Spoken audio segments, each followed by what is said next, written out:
Operation Sindoor. So మీ అందరికి తెలిసిందే, గత 2 రోజులుగా ఈ వార్త అన్ని న్యూస్ ఛానళ్ళల్లో చెక్కలు కొడుతూ ఉంది. సో ఇది 22 ఏప్రిల్ నాడు ఏదైతే పెహల్గామ్ అటాక్ చేసి దాదాపుగా 20కి పైన సివిలియన్స్ని చంపి ఆ ఉగ్రవాదులు వెళ్ళి మీ మోడీకి చెప్పుకో అన్నప్పుడు యావత్ దేశం కూడా రగిలిపోయింది. యావత్ దేశం కూడా ఖచ్చితంగా దీనికి ప్రతీకారం తీసుకోవాలని చెప్పేసి రగిలిపోయింది. కానీ సింహం 2 అడుగులు వెనక్కి వేసిందంటే దాని పంజా గట్టిగా వేయబోతున్నట్టు. 22 తారీఖు అయినా కూడా 10 రోజులు వెయిట్ చేసింది అంటే మన సింహం మోడీ ఆ పంజా అంత గట్టిగా విసిరేయడానికి. ఏ రాష్ట్ర ప్రభుత్వమైనా, ఏ దేశ ప్రభుత్వమైనా ప్రధానమంత్రులు, రాష్ట్రపతులు ఎవరైనా సరే, అధ్యక్షులు కానీ మిలిటరీకి ఫ్రీ హ్యాండ్ ఇవ్వరు. కానీ ఈ విషయంలో మాత్రం నరేంద్ర మోడీ గారు మిలిటరీకి ఫ్రీ హ్యాండ్ ఇచ్చారు. అజిత్ దోవల్ గారు, రక్షణ మంత్రి రాజ్నాథ్ సింగ్ గారు, అమిత్ షా గారు, ఇంకా త్రివిధ దళాల చీఫ్లు అందరు కలిసి ఈ యొక్క ప్రతీకార చర్యని ఎంత పగడ్బందీగా ప్లాన్ చేశారంటే, ఏ టెర్రరిస్టులు అయితే వచ్చి మన సివిలియన్స్ని పెహల్గాంలో చంపారో ఆ టెర్రరిస్టులకు సంబంధించినటువంటి 9 స్థావరాలు, అందులో దాదాపుగా 6 స్థావరాలు పిఓకే అంటే పాకిస్తాన్ ఆక్యుపైడ్ కాశ్మీర్లో, అలాగే రిమైనింగ్ 2-3 పాకిస్తాన్లో, దాదాపుగా 100 కిలోమీటర్లు రక్షణ రేఖని దాటుకొని వెళ్ళి అక్కడ ఉన్నటువంటి ఉగ్ర స్థావరాలను కేవలం ఒక అర్ధగంట, 30 నిమిషాలు 40 నిమిషాల వ్యవధిలో నీలమట్టం చేసి తిరిగి రావడం. ఈ యొక్క ఆపరేషన్ని లీడ్ చేసింది మహిళలకే ఇచ్చారు మోడీ గారు అవకాశం. ఆపరేషన్ సింధూర్ అంటే ఏంటంటే, ఏదైతే సింధూర్ని మన నుంచి వాళ్ళు లాక్కున్నారో, మన ఆడవాళ్ళని విధవలు చేసి మగవాళ్ళని చంపేసి, అదే సింధూర్ పేరిట ఆపరేషన్ చేసి దాదాపుగా 100కి పైగా టెర్రరిస్టులని చంపడం ఇది మామూలు విషయం కాదు. ఇది ప్రతీకారం అంటే. ఇప్పుడు పాకిస్తాన్ ఎటువంటి చర్య తీసుకున్నా కూడా అది ప్రత్యక్షంగా యుద్ధానికే దారితీస్తుంది. ఎందుకంటే ఇప్పుడు పాకిస్తాన్ మనం వెళ్ళి ఏ సివిలని చంపలేదు, ఉగ్రస్థావరాలపైనే మన ప్రతీకారం తీర్చుకున్నాం.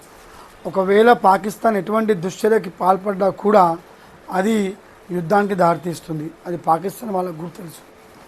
అలాగే మీ అందరూ కూడా గమనించాల్సింది ఏంటంటే, ఇక్కడ పాకిస్తాన్ వాళ్ళ మీడియాలో 5 రాఫెల్ యుద్ధ విమానాలని పడేసినామని చెప్పేసి వాళ్ళ సోషల్ మీడియాలో అక్కసు కక్కుతున్నారు. దానికి ఎటువంటి ప్రూఫ్ లేదు.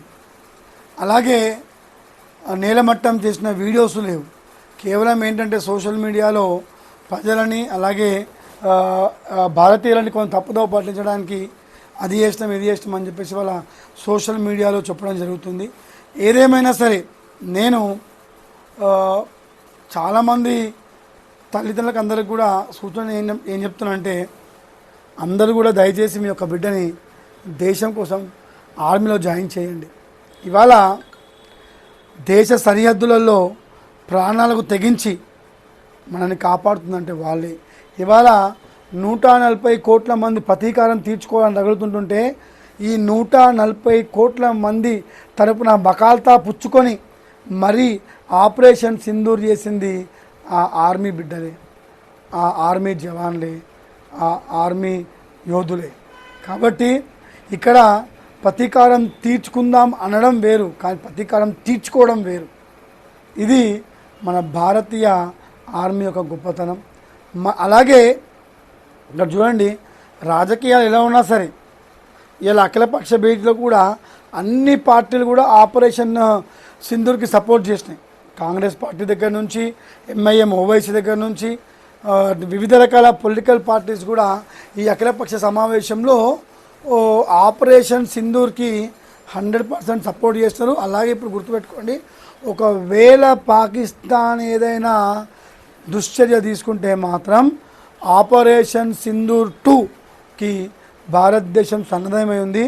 ఇప్పుడు ఏమైపోయిందంటే, యుఎన్ఓలో పాకిస్తాన్ ఒంటరైపోయింది. ఎందుకంటే చంపింది ఎవరిని?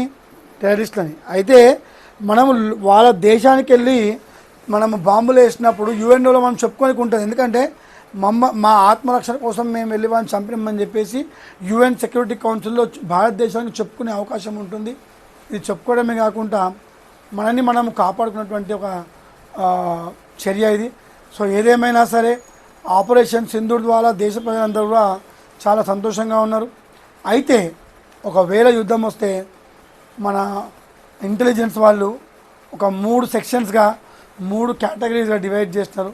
ఓ ఫస్ట్ కేటగిరీలో ఢిల్లీ, మహారాష్ట్ర, బాంబే, తారామతి న్యూక్లియర్ స్టేషన్లు. రెండో కేటగిరీలో మరి ఎందుకు హైదరాబాద్ ఎంచుకున్నా నాకు అర్థమవుతుంది, కానీ హైదరాబాద్ అలాగే వైజాగ్, తీర ప్రాంతం అంటే వైజాగ్, అలాగే దేశం మొత్తంలో 550 పైసలకు జిల్లాలు ఉంటే అందులో సమస్యాత్మకమైన జిల్లాలుగా 244 జిల్లాలను ఎంచుకోవడం జరిగింది. అయితే ఒకవేళ వార్ వస్తే, యుద్ధం వస్తే ఈ ప్రాంతాలు హై రిస్క్లో ఉంటాయి. కాబట్టి ప్రజలందరూ కూడా మాక్ డ్రిల్స్, అలాగే యుద్ధం వస్తే మనం ఎలా మనని మనం తప్పించుకోవాలి, ఇవన్నీ డ్రిల్స్ చేసి ఎవరిని వారు కాపాడుకోవాలి. ఏదేమైనా సరే ఇది అంతం కాదు, ఆరంభం మాత్రమే. ఇది భారతదేశానికి ఒక మంచి అవకాశం. ఈ అవకాశాన్ని సద్వినియోగం చేసుకొని ఇప్పుడు ఒక్కరు గుర్తుపెట్టుకోండి, ఆర్టికల్ 370 రద్దు చేయడం జరిగింది. కాశ్మీరు ముందటి కాశ్మీర్ కాకుండా బ్రహ్మాండమైనటువంటి కాశ్మీర్గా మారుతుంది. దేశంలో ఉన్నటువంటి అన్ని సమస్యలని పులి స్టాప్ పెట్టేసాడు. త్రిపుల్ తలాక్ చట్టం కానీ, వక్ఫ్ బోర్డ్ చట్టం కానివ్వండి, ఆర్టికల్ 370 కానివ్వండి, 41 కానివ్వండి, ఇవన్నీ సెట్ చేసింది మోడీ గారు. దేశ ప్రజల యొక్క ఏకైక కోరిక ఇంకోటి మిగిలిపోయింది. ఎందుకంటే కారణ జన్ముడు మన మోడీ గారు.